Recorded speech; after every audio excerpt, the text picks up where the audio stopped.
Argos makes his living selling mechanical apples.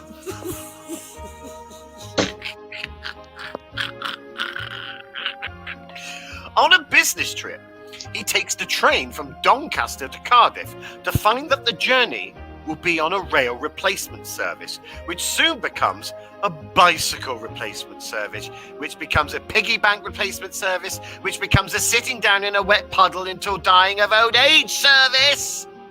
Dog breeder, Hieronymus Beefeater.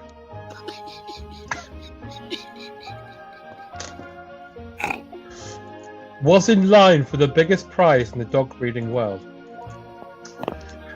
Her dog, Spunks, was everyone's favourite for the rosette, and as the judges made their way down the line, she was feeling very confident. However, the worst possible thing happened just as the judges reached her. Spunk.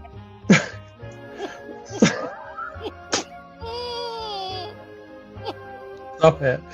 Spunks suddenly and totally without warning took off as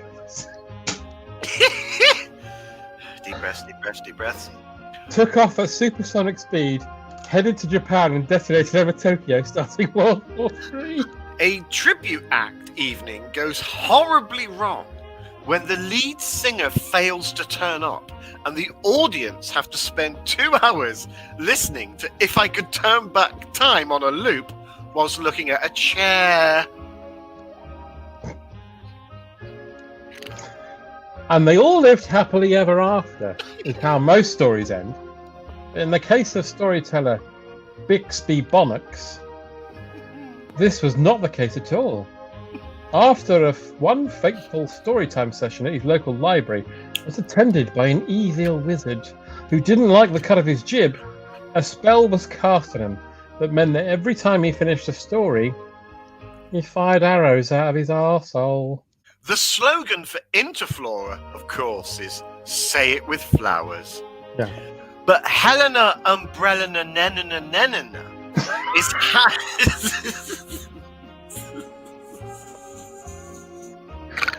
Oh, God. But Helena Umbrella is having difficulties picking just the right bouquet to convey the message which says, "Everyone thinks you're a cunt, Sandra." Airline pilot Woody Pants was faced with something of a dilemma. On the one hand, his passenger plane was plummeting at high speed towards a giant mountain, and his co-pilot had passed out after eating one too many potatoes. And on the other hand, he was in the vinegar strokes of a big wank. And on that plane, 12 bank robbers in a car. Henry Sarlacc Pit Yes. attempts to earth the plug on his electric blanket, but accidentally earth, wind and fires the blanket and spends the whole winter unable to sleep because his bed keeps singing Boogie Wonderland. A policeman called to the home of Sarah Hoop. Her husband had not been seen in a week and suspicion was starting to point at her. So Sergeant Flaps from the yard was there to get her movements once again. So she cooked him a lovely lamb lunch for them both to enjoy. And halfway through the meal, she shot him with an ice arrow, hit him with a leg of lamb, boiled him in a giant pot, fed him to her dead husband, whose body she then used to beat up all of the police in the world to death. The perfect crime. Keith Harris superfan Heath Carris saves up his money for a life-size tattoo on his back of Orville riding a monster truck. Imagine his surprise when the rather partially deaf tattooist reveals a tattoo of Duncan Norvell riding a monster's cock. Ferdinand Homunculus was an avid collector of stamps. And one day he received a phone call asking if he would be interested in having the rarest stamp of all. Without even hesitating, he said yes, and paid the money. Then the next day went to the seller's house to pick up his stamp, only to realise that things were not what they seemed. His blood curdled as he was buggered to death by Terence Stamp's rare golden chimp, Wanky. Huckleberry Hoover was a busy man. Not only was his vast global ice cream empire taking up most of his time, but now so was his blossoming private life, with his wife Donatello expecting a baby at any moment. Ring, ring, ring, ring. The baby's due, his wife said as she called him at work. Wasting no time, he packed away his papers. He ran out of the office and raced home, accidentally killing a gypsy with an umbrella who cursed him with her dying breath, etc. As Huckleberry stumbled into the hospital room, the blood drained from his face. Donatello wasn't having one baby at all.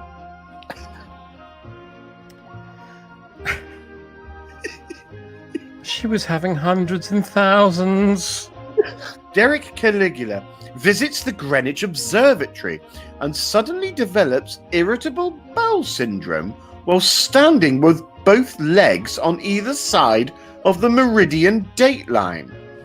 As a consequence, he now takes a shit 4 hours earlier than he ever needs to, and at the third stroke he suffers diarrhea every 20 minutes. Oh! Peter von Gremlins ran the most popular pet shop in West London and was busy every day, ensuring that all his animals were fed and happy. In fact, so good with animals was he that the neighbourhood children gave him the nickname of Dr. Dolittle. But one day that nickname would change forever. As an armed gang arrived at his shop, stole the till, punched his favourite owl, and bent him over and fed all of the pets right up his arsehole.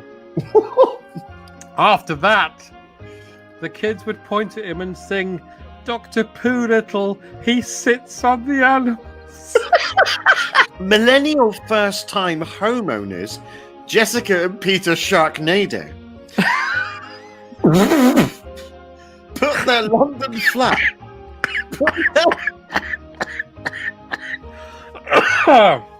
Sorry. Millennial first-time homeowners Jessica and Peter Sharknado put their London flat onto the housing market. But instead of putting up a "for sale" sign, the estate agents put up a "for sale" sign spelt SAIL. And 2 months later, their flat is found 200 miles out of the North Sea, being squatted in by Greenpeace activists and a colony of nonce puffins. Jennifer Kipling Cake was something of a genius. Not only had she pioneered. Wait. Was she something of a genius, or was she a something of a genius? She was something of a genius. I thought you said she was a something of a genius. No. Not only had she pioneered a new form of aerodynamic arrow, but she had also discovered a cure for sneezing. She was running late for a presentation at the Science Museum that day, and in her haste, she tripped over and mixed up her notes. However, the presentation went flawlessly, and afterwards, companies were queuing up to launch her cure for sneezing. However, they soon regretted their bid when complaints started coming in. I mean, the sneezing had stopped, yes, but now there are arrows firing out of their arseholes. Legoland Windsor employee Terry the Laughing Cow Haggerton is...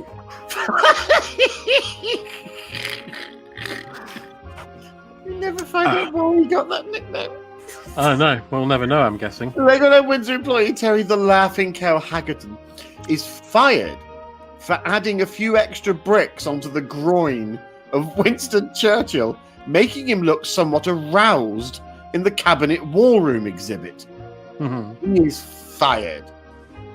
Terry exacts his revenge by breaking into Legoland one night, and the next day the general public are rather outraged and disgusted to discover that the Harry Potter World exhibit has been replaced by a Lego Deep Throat Stroke Threads mashup.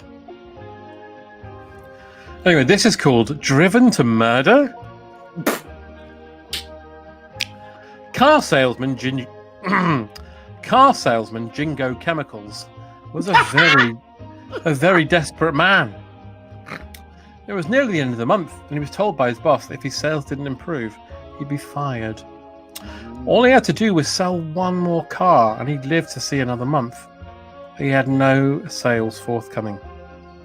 So in an act of pure desperation, he beat a Ford Focus to death with a leg of lamb, cooked the car, fed it to his boss, cooked his boss, fed into the CEO of the company, then killed him with an ice arrow and fed him to a lamb. Mr. and Miss Aubrey Foreskin Breaking Bad foolishly employ a plumber without checking his references. He turns up on Friday the 13th. He immediately bleeds the radiators, strangles their stopcock, beheads their junction box before putting their boiler in front of a firing squad. Space traveller Binky Dagenham landed his spaceship on an alien world and made his first step out into the unknown. I mean, yeah, the atmosphere was harsh, but the terrain was easy enough to navigate. As he made his way over a hill, he noticed an abandoned spaceship, so he decided to investigate it. Inside the ship, it was all empty and quiet, but it was clear that something awful had happened there. He climbed down a ladder covered in slime to have a look at the lower floors, and it was there that he saw something that terrified him to his very core. 13 bank robbers in a car. Okay. UFO conspiracy enthusiast Gabriel Shawaddy thinks he's finally broken into Area 51. but due to poor map reading skills, he's actually broken into Studio 54, where he spends the rest of his life having to listen to YMCA on a loop whilst being chased by 100 robotic Elton Johns that spit AIDS. Bobby Breakdance was the best breakdancer in all of Kent. But one day he had a terrible scooter accident, and doctors told him he'd never be able to do the caterpillar again. But one day, after accidentally drinking toxic waste, he found that his body healed quickly than ever before. And not only that, he was also better at breakdancing than he ever was. That is until the regional final, where instead of doing a headspin, he accidentally drilled a hole into the Earth's core and got fucked to death by a dinosaur. Randy Rambler, Nigel Vodafone. I thought that was his name was Randy Rambler. Okay. No, Randy Rambler, Nigel Vodafone, knocks one out when he's by himself on a ley line. And 9 months later, on the summer solstice, crowds gathered at Stonehenge are shocked to see 2 extra boulders in stone nappies and a screaming bag of gravel that was probably premature. Top scientist Jenny Poncho had been missing in the Amazonian jungle for 7 days. Now, a rescue team were about to give up on their mission when they saw some smoke coming from the trees. And to their horror, they found her living in the trees with Keith Chegwin, who had made her play Naked Jungle non-stop and stolen all her jokes. Skeptic and paranormal debunker Noel Houseparty has spent years travelling the world exposing charlatans and proving that the unexplained is nothing more than lies and deceit. Imagine his surprise on Friday the 13th when he's abducted by a UFO being driven by the ghost of the Loch Ness Monster who inserts the entire Bermuda Triangle up his ass. Delivery man Debenham's concubine was on his last...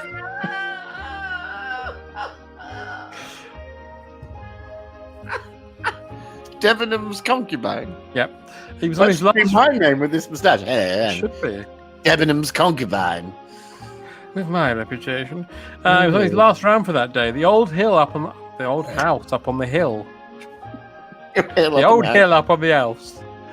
He knocked on the door and there was no answer. So he went to leave the package on the doorstep, but he noticed it sounded like something was alive inside. So, worried for the welfare of the living thing inside the box, he opened it and found something that he would never, ever forget. 14 bank robbers in a car. Fucking car. Single mother, Tracy Argos, is given a children's ABC book by a mysterious stranger in a pop-up library in a graveyard. The next night, as she passes her son's room, she is horrified to hear the son reading from the book. A is for arson, B is for blood, C is for the corpse crawling through the mud. She begs for her son to stop, but now his eyes have turned all milky white, and he's floating and reading from the book, and he continues, R is for ripping, S is for screams, T is for the smiley man who lives in my dreams. Tracy runs to her bedroom and locks the door. No more, she cries. No more, I beg you. And she hides under the duvet. No more. But her son is now outside the door, screaming his way through the rest of the alphabet until finally he reaches Z.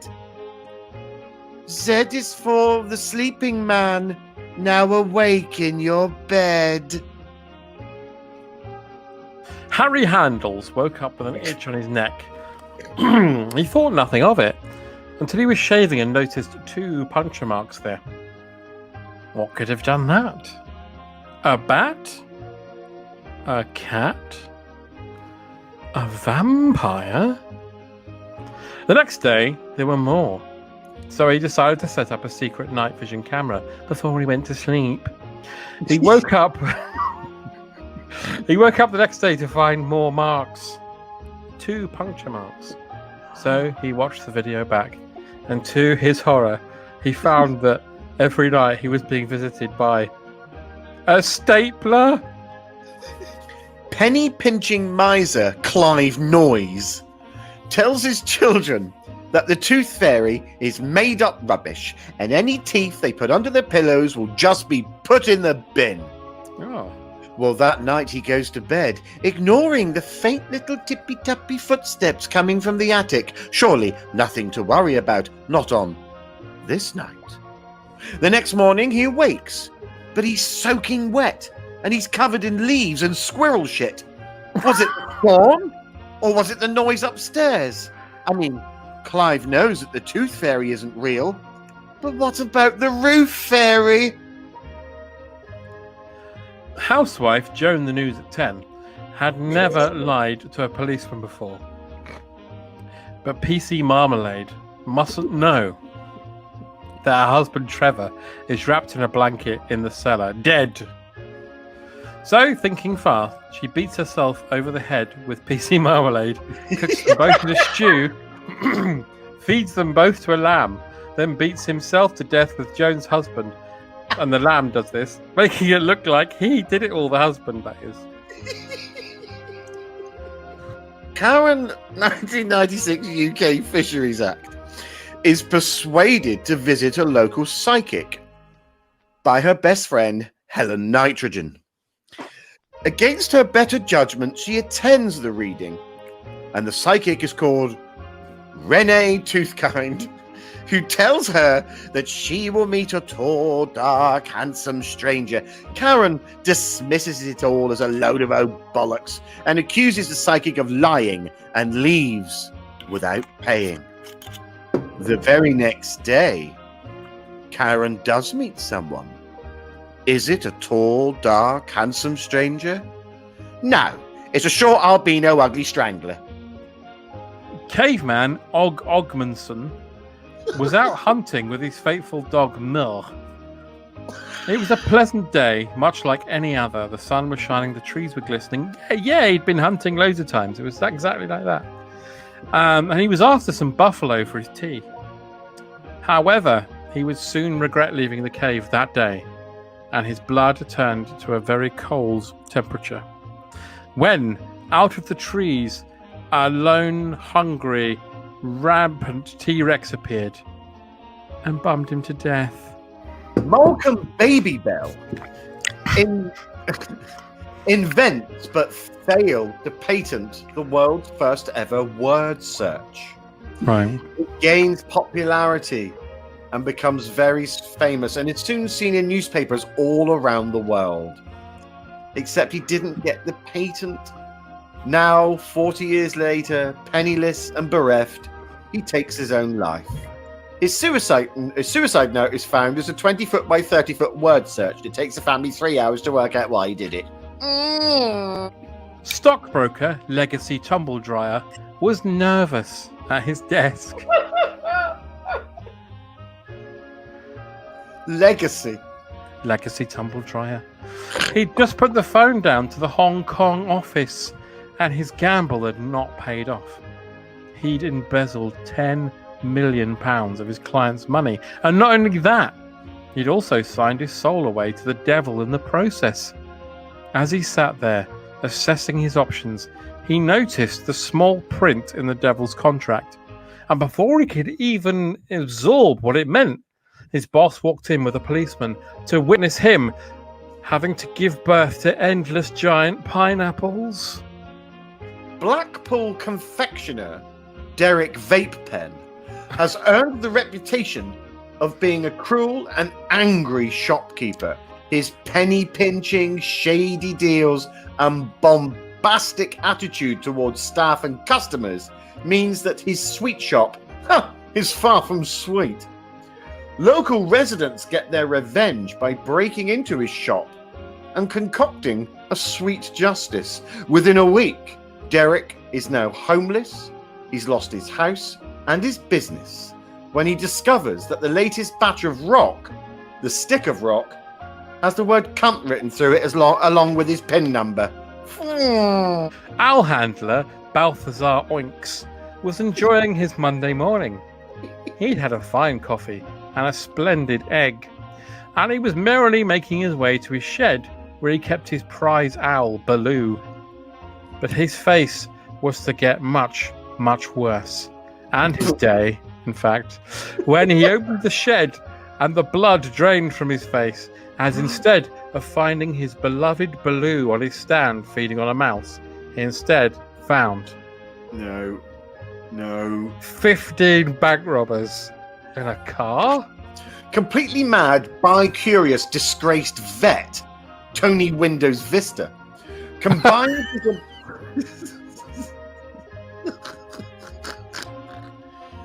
mad, curious, and disgraced vet, Tony Windows Vista, combines his obsession with the village people and an animal charity, and shocks the audience at a local karaoke bar with his version of "It's Fun to Stay at the RSPCA" whilst dressed as an S&M bagpuss.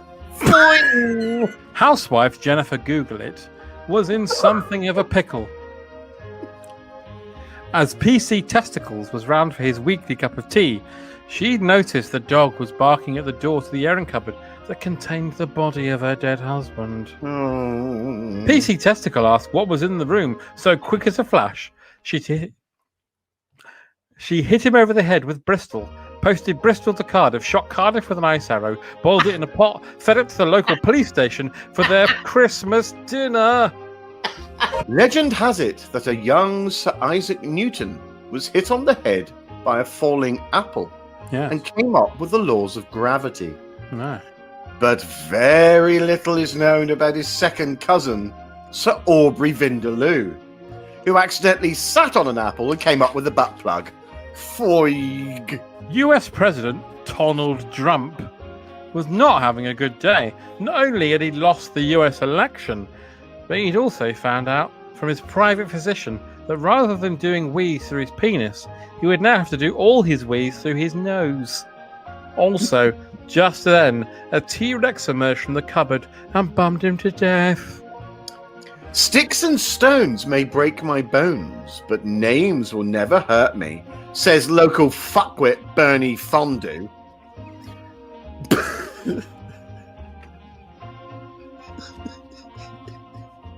Give into it, John. Just give into it. Sticks and stones may break my bones, but names will never hurt me, says local fuckwit Bernie Fondue. So the next day he is pelted by sticks with his name on them, but they don't hurt. The week after, stones are thrown through his window, but he is unharmed. Names will never hurt me, he shouts through his window. Names will never hurt me to his neighbours, who then immediately accuse him of being a pedo, stick him on the sex register list, and he's sent to jail, where he's given the nickname of Fuckbag. Dog breeder Yehudi Jodrell Bank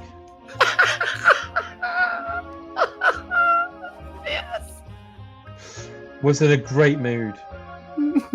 His prized Great Dane had given birth to a litter of puppies, and he'd already got offers to sell them from a very rich buyer in Dubai. However, his joy would be short-lived, as when he got to the kennel to check on the newborns, the blood drained from his face. All of the lovely puppies had the face of Derek Acora mid-vinegar stroke. Randy teenager Hank Wikipedia entry is masturbating to the speaking clock when he is struck by lightning. He survives, but at a terrible price. Whenever he tries to now pleasure himself, on the third stroke his cock tells him it's 5:45 and every hour a cuckoo pops out of his arsehole. Astronaut Kent Dildo had spacewalked before, but never without a suit, and never while holding his breath, and never while being chased by a very angry Rick Waller. Could this really be happening, or was it a dream? Well, he suddenly awoke with a sharp jolt, safe aboard his space station, and he was able to sigh in relief. That was until NASA notified him by a telegram at that very moment that Rick Waller was coming to stay, and he was very bored and hungry for human flesh. Library addict. Who's a library? Anyway, library addict Felicity Utini is banned for life from her local library for making too much noise. It happened when she accidentally slipped. You have to really think about this. It happened when she accidentally slipped on a discarded copy of Allen Ginsberg's Howl and dropped a large print copy of The History of the Big Bang onto a hardback copy of Echoes by Maeve Binchy and created a sound wave that couldn't be stopped. Hovercraft pilot Johnny Jumpjet Jefferson was driving back to Portsmouth after a long day of driving, and I didn't want to look into the technique, and he couldn't wait to get home and in his bed. However, just as he was parking up for the night, again, I don't know, he noticed one of the entry doors had fallen open, so he went down to check on it. As he closed it, he looked around in the darkness, and his torch fell on something that would freeze the very blood in his body. It was 16 bank robbers in a car. The Oxford University class of 1984 suffer a very cruel trick of fate on the day of their graduation. They all throw their mortarboards high into the air in celebration, but the hats drop down too fast, causing concussion and brain damage so severe that all 400 students have to go back to infant school and start all over again.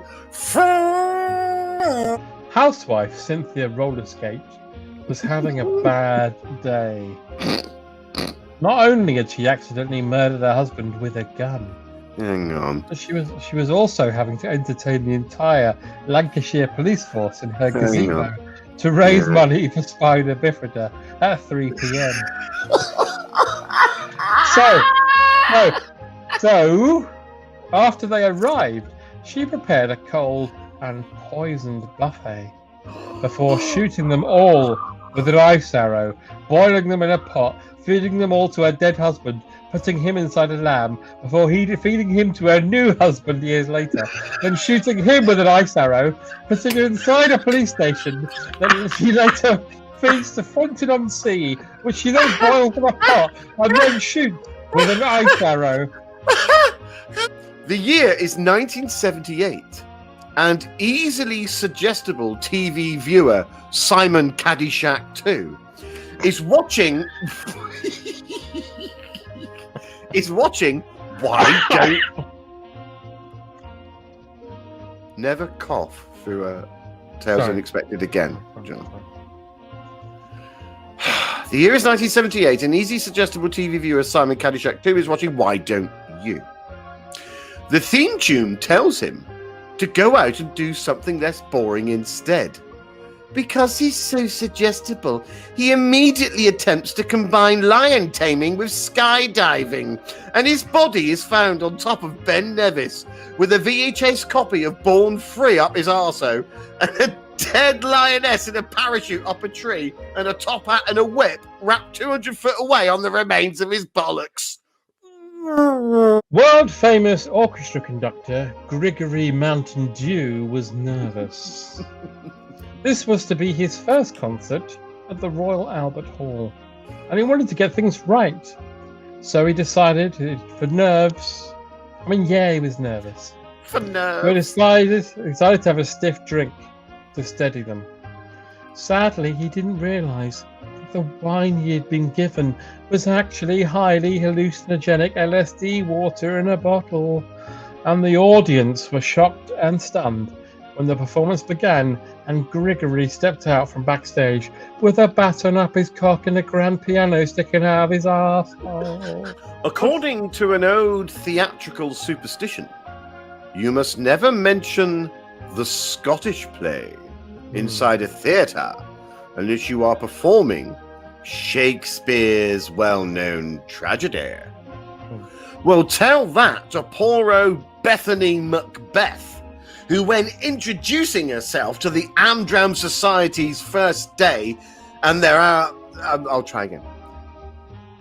Tell that to poor old Bethany Macbeth, who, when introducing herself to the Amdram cast of Starlight Express, activates a curse, forcing the entire cast to spend eternity doing a matinee performance of Fixed It, the Jimmy Savile musical, lyrics by Jonathan King, music by Gary Glitter, and dance routines by a giant robot paedophile controlled by the ghost of Rolf Harris. Foy?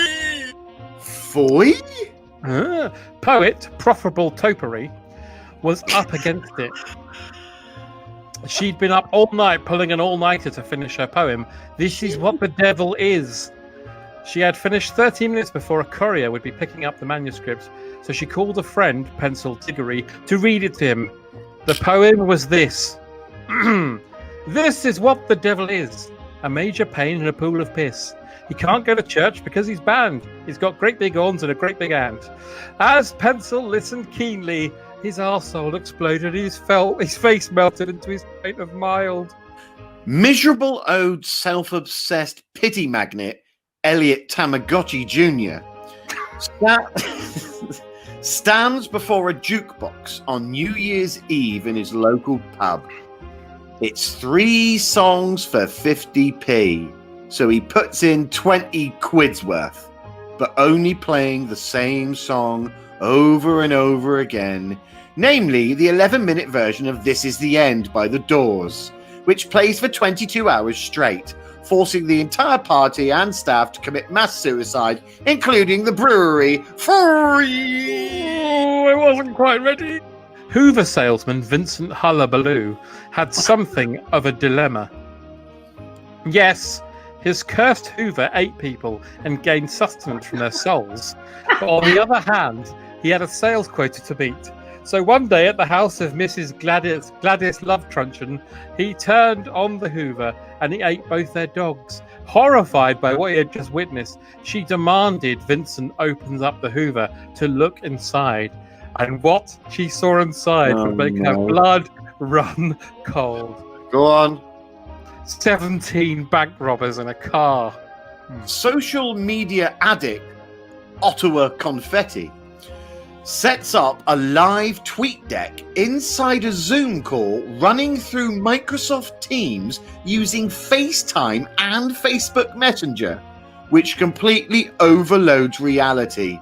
And he wakes up cold, alone, and naked in MySpace until he meets Tom, who's got no face and is wearing a suit of armor made of screaming babies. Fool! Tropical fish collector Homo sapien Wigwam was excited. He'd just taken delivery of a rare fish only found in the Far East, called by experts the red ranelplex. But what Homo sapien Wigwam didn't know was that due to a mix-up at the fish place, he'd accidentally been given a rare killer fish called the red anal sex, and while he slept, it jumped in his bedroom and fucked him to death. Art thief Xavier Utterly Butterly.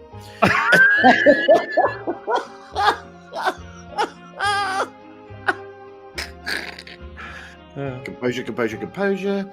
Art thief Xavier Utterly Butterly attempts to steal the painting The Haywain from the National Gallery. Unfortunately for him, the painter is Constable, and 3 minutes later he's arrested by a 20-litre tin of emulsion paint. A new antique shop had opened in town, run by a mysterious man by the name of Dante Brimstone. And it was a shop with a difference, Paul. Yeah, you could buy anything your heart desired, but with the explicit warning that it could all go wrong. And there were no returns. Poor Kirk Pogo Stick was the first to find out when he bought himself a love potion that would find him the perfect wife, only to meet and marry her and then find out his cock had suddenly grown out of his left nostril and his arsehole was now Kent. Sardonic online wit who doesn't want to be recognised just recycles Ode Garfield jokes, tweets The Onion with photo attached.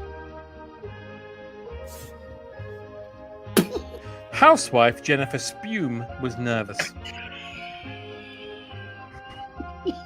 The annual police ball was being held at the village hall. Usually this would be fine and no strain on her unflappable catering abilities. But this year it would be different, as in the chest freezer, where the beef is usually kept for lunch, was her dead husband, and Chief Constable Willie Jism was about to open it to store his fish finger he'd bought for a pescatarian PC from Preston. Quick as a flash, Jennifer shot him with an ice arrow, cooked the entire police ball, fed them to the army, killed them with a piss javelin, fed them to a sheep, cooked the sheep and put it in her husband, cloned him, brought him back to life, shot him with a spunk bullet, got him pregnant, pushed him and the baby, who was born as an exact clone of Willie Jism, into a shark tank, which was made of ice, and then shot it into the sun. Jeffrey Wash and Go thinks he comes from very good stock. On Christmas Day, he decides to surprise his family with the results from Ancestry.com. He cannot wait to see the looks on their faces when he tells them that he's descended from royalty. Well, imagine the look on their faces when he finds out that he's actually descended from a long line of war privateers, cowards, albinos, clowns, cheats, court jesters, paedophiles, and slave owners. And to top it all off, the family coat of arms is a dead tramp being fucked by a bull mastiff. Translator Vladimir Umpel Dupel Goopel Poople was understandably apprehensive about his latest assignment. I mean, yeah, he'd translated things before, and yeah, he'd had no problems with it. But this was something else. He'd been asked by a Mr. I Am the Devil to translate a passage from his new book. And as he churned out the ancient Aramaic clumsily scrawled in the manuscript, his blood froze in terror as the cat ran up the dog's cock, and the dog exploded as it shot up the arsehole of his next-door neighbour, who had to complain about why his penis had taken off like a rocket out of the window and landed in a local field, scaring a farmer to death in front of a choir of carol singers. Christmas mad Jennifer Nestine Consciousness is determined to throw the best ever Christmas party. But due to a faulty hearing aid, she decks her halls with cows and brollies, puts a car on top of the Christmas tree, not star, and horrifies her guests by forcing them to kiss her under a bunch of pissed-on toes. Rookie policeman Phantasm Humidor was nervous. This was his first night. This was his first night walking the beat, and although he was fully prepared for the unexpected, as per his training, he wasn't quite prepared for the sight that greeted him in the dark that night in London. As he peered into the window of a burgled house, what greeted him would freeze his very blood in his veins and cause him to move to Switzerland and retire. He saw Father Christmas being filleted by 19 bank robbers in a car. Rudolph the red-nosed reindeer had a very shiny nose, and if you ever saw it, you would even say it's the result of a heavy rich diet and excess alcohol, resulting in a swollen lump of broken thread veins and ruptured capillaries that, if not treated well, will lead to blood clotting, gangrene, sepsis, and eventual death. Vampire hunter Erstoff von Doggy Position was confident. He'd been tracking this vampire for days, and he was sure he had him cornered in his makeshift sleeping area in the basement of a mansion. As he opened the door and stepped into the darkness, he found the vampire lying down on a stone plinth, and without even a moment's hesitation, he plunged the stake deep into his heart and hammered it twice to ensure that he was dead. It was at that moment the lights turned on in the room and the crowds of friends shouted, "Surprise! Happy birthday!" And it was then he realised that he'd murdered his Uncle Dave, who had decided to have a lie down while he waited for him to turn up for the party. Country vicar, Reverend Leonard Karate, says grace around the Christmas table.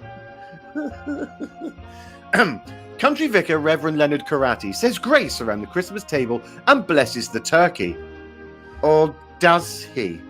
For his errant adopted child, Damien, has put a hex on the bird, which when carved immediately releases the vengeful disembodied spirit of Bernard Matthews, who gives the whole family a damn good stuffing while screaming, "Am I beautiful? Am I beautiful?" Peter Aids was nervous. He'd never carved a turkey at Christmas before with the whole family there to watch. He was nervous as to what his highly judgmental father-in-law, who usually carved the turkey, would think.